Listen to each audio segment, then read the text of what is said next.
भारत माता की जय। भारत माता की जय। मेरी माटी मेरा देश, मेरी माटी मेरा देश, मेरी माटी मेरा। मैं जानता हूं इस चित्र में आप दिचाऊ वार्ड की निगम पार्षद भाजपा की नेता नीलम कृष्ण पहलवान को गलियों में घूमते हुए देख रहे हैं। अब इस पूरी खबर को जानने से पहले जरा कुछ चित्रणों को याद कर लेते हैं। रामायण का एक वाक्य याद कर लेते हैं। जब श्री रामचंद्र को वनवास होता है और वो अयोध्या से बाहर जाते हैं तो शायद वो अपने साथ क्या ले गए थे ये याद करने की कोशिश करते हैं।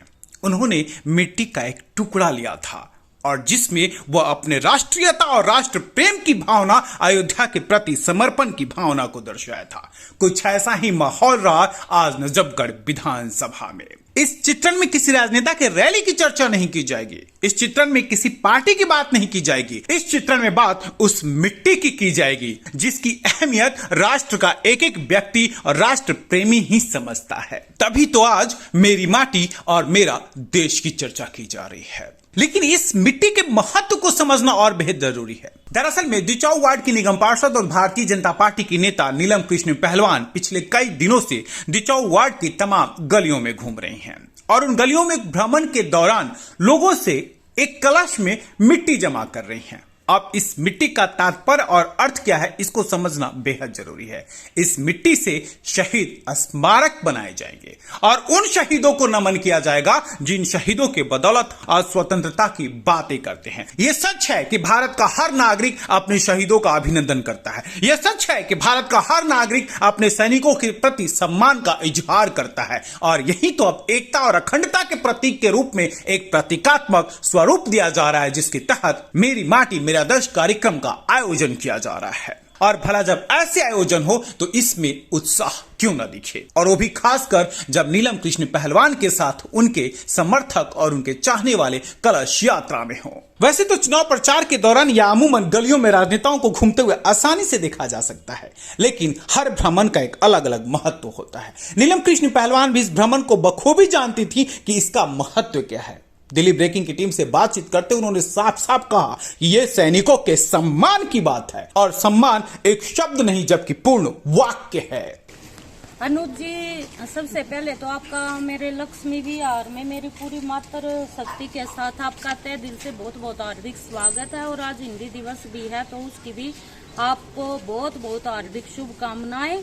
और मैं अपने क्षेत्रवासियों से, देशवासियों से यही अपील करती हूँ कि हमारी मातृभाषा जो हमारे असली अस्तित्व को निखार के लेके आती है, तो अपने हर कदम पे अपनी मातृभाषा का उपयोग कीजिए ताकि हम अपनी संस्कृति को जागरूक रख सके।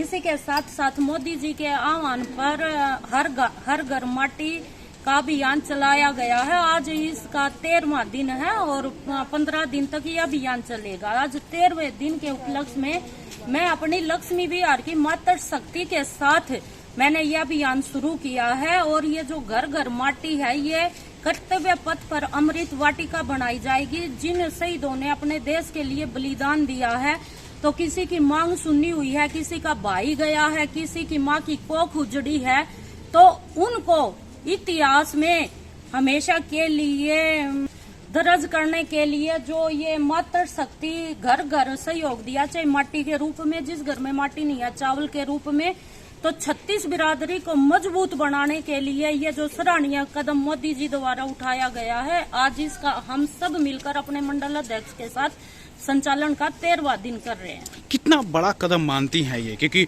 उनको नमन किया जा रहा है जिन्हें शायद समाज भूलने जा रहा था। देखिए अनुज जी, इंसान जब इस पृथ्वी पर जन्म लेता है तो उसके लिए सम्मान सबसे बड़ी चीज है। 4 स्तंभ हैं हमारे देश को जो चलाते हैं और उन 4 स्तंभ में से जवान जो है वो पहला और सबसे मजबूत स्तंभ माना जाता है। हालांकि हर स्तंभ की अपनी अपनी जगह अहमियत होती है।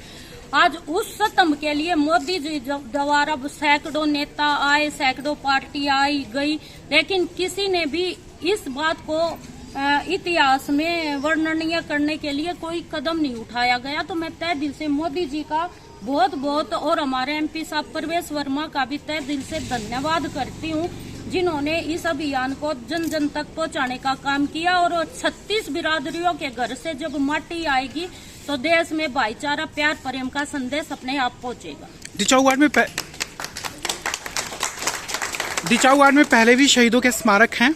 जी बिल्कुल, इससे पहले मेरे दिचाऊ गांव में 2 शहीदों की मैंने मूर्तियां बनवाई हैं। अभी एक और शहीद हरिओम जी शौकीन जी हैं जो माउंट एवरेस्ट पर चढ़ते हुए शहीद हो गए थे, तो उनका भी जल्दी से एमसीडी की तरफ से मेरे वार्ड में ओपनिंग होने वाली है।